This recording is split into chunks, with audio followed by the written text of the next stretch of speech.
Donc la suite de la méditation sur la résurrection de notre Seigneur Jésus-Christ et de l'apparition à Marie.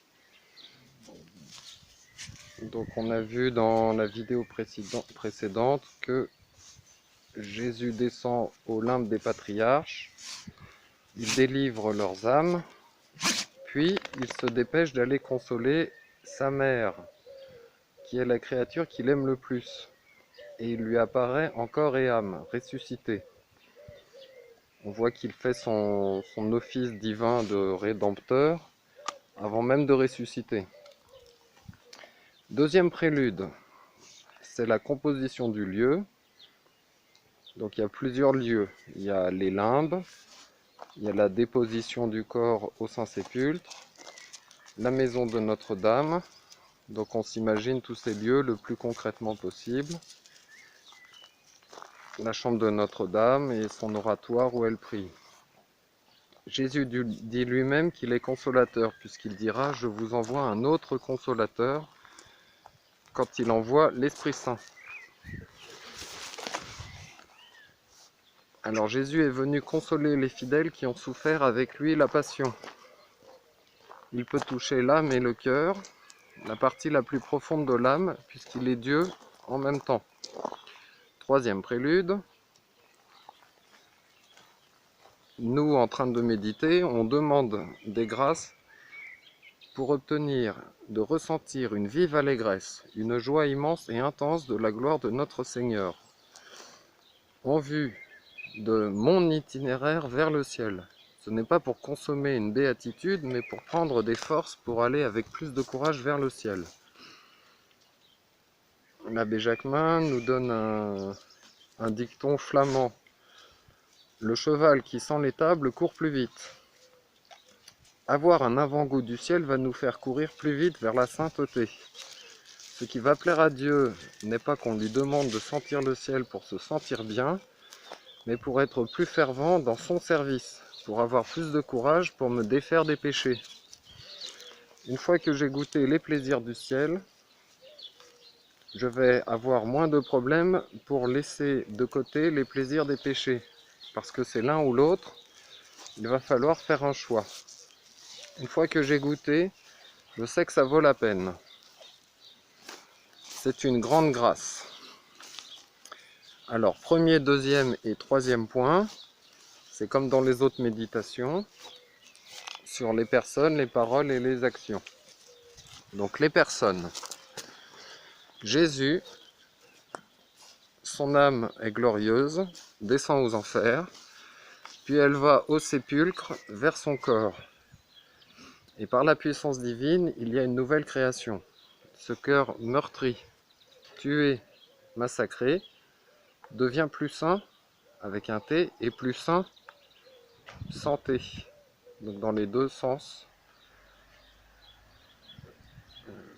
Plus maintenant que jamais avant. Alors plusieurs saints vont ressusciter à plusieurs personnes.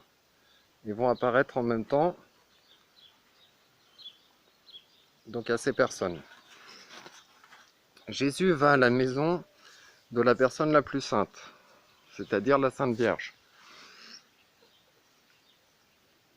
L'Écriture sainte n'en parle pas parce que la Sainte Vierge a insisté à ce que l'on parle le moins possible d'elle.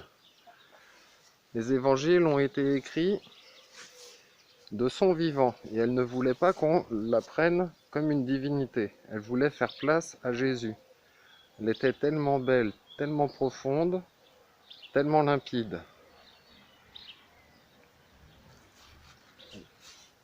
Donc son âme transparaissait. C'était déjà visible avant qu'elle soit glorifiée. Il y a des témoignages dans la tradition. Par exemple, Denis l'Aréopagite disait qu'on pensait qu'elle était une divinité. Donc par humilité, elle a voulu rester en arrière-plan. En revanche, à la fin des temps, elle apparaît dans toute sa splendeur. Elle apparaîtra dans toute sa splendeur, car Dieu veut que le diable soit vaincu par une femme, parce qu'il est plus humilié d'être vaincu par une jeune fille que par un roi fort, un homme, un empereur. Le diable est orgueilleux, donc il doit être plus humilié. Donc la Sainte Vierge a le rôle principal. C'est elle qui va écraser la tête du démon, mais pas au temps de son vivant. Elle a insisté auprès des apôtres et des évangélistes. La méditation est inépuisable dans les limbes avec tous ces saints personnages. Alors, les paroles, on se demande que disent-ils, et les actions, on se figure que font-ils. Quatrième point, je considère comment la divinité qui semblait se cacher pendant la Passion, au contraire, se montre comme au mont Tabor, comme elle est vraiment. Jésus se montre comme il est en réalité. Il est vraiment homme-dieu, et bien il se montre homme. On voit son corps, et à partir du corps, on voit Dieu. On voit cette divinité qui apparaît par la resplendissance du corps. On ne voit pas Dieu directement, parce qu'on ne peut pas voir Dieu, c'est un esprit, mais indirectement. Mais on le voit très clairement, comme les apôtres ont vu la différence entre Jésus ordinairement et Jésus transfiguré au mont Tabor. À la résurrection, la gloire est plus forte, donc c'est encore plus visible. Il manifeste sa divinité par les effets de puissance et de sainteté qui n'appartiennent qu'à elle. La divinité. Cinquième point, je considère comment notre Seigneur Jésus-Christ console les siens, en exerçant son office comme un ami qui console ses amis. On a tous déjà expérimenté cela. Ça fait du bien, ça soulage la douleur. Comme quand on a eu mal et qu'on a été consolé par notre mère, évidemment si on a eu une bonne relation avec elle. Les colloques. On terminera par un ou plusieurs colloques conformes au sujet de la contemplation et on récite l'oraison dominicale, c'est-à-dire le Notre Père. Se rendre compte de quoi Jésus est capable pour consoler. Quand on voit son cœur enflammé, qu'il montre à Sainte Marguerite Marie Alacoque, son sacré cœur, prêt à mourir pour moi. De quoi est capable un cœur embrasé? De quoi Dieu est-il capable? On se sent dans le ciel avec lui, littéralement. Pour s'aider à méditer la composition du lieu, on prend l'évangile. Donc après sa mort, c'est la séparation du corps et de l'âme, il y a le coup de lance, mais lui ne souffre plus. Celle qui souffre, c'est la Sainte Vierge. Donc on voit que c'est à la fois Jésus physique qui a souffert, mais aussi Jésus mystique qui souffre. Parce que le coup de lance, c'est déjà l'Église qui souffre. Parce que c'est Marie et Sainte Marie et Saint Jean, à la limite, qui souffrent.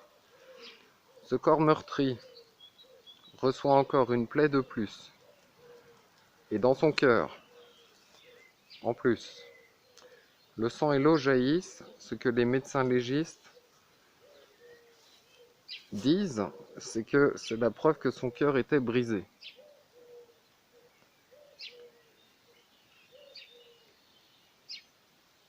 Le docteur Pierre Barbet dit que l'accumulation d'eau se serait faite à cause de l'ampleur des souffrances, déjà de la flagellation, qui sont tellement grandes que cela aurait entraîné une péricardite séreuse traumatique.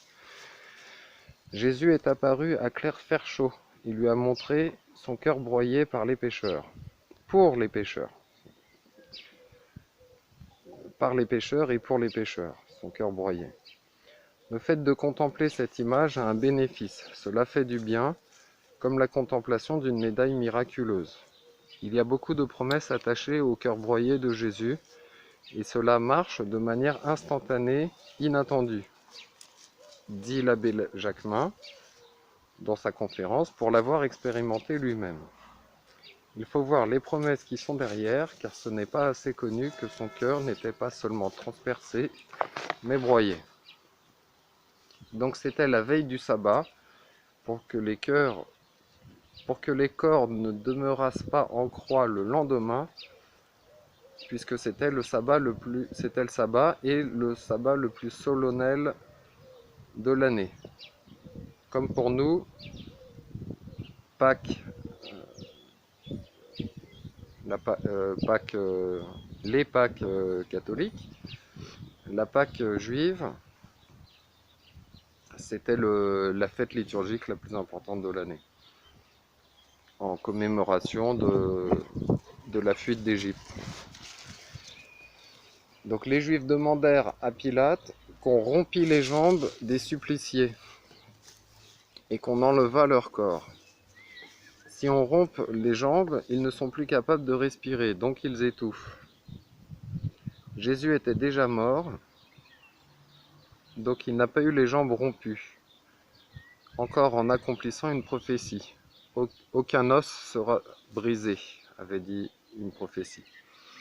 Le nez brisé étant un cartilage. Pour être sûr et certain qu'il était bien mort, il y a eu le coup de lance, dans le côté, entre deux côtes, pour toucher le cœur. Et il sortit du sang et de l'eau, qui sont les symboles des sacrements, de deux sacrements. Le très saint sacrement, l'Eucharistie, c'est le sang. Et le baptême, c'est l'eau. Donc l'Église est sortie du côté de Jésus-Christ comme du côté d'Adam.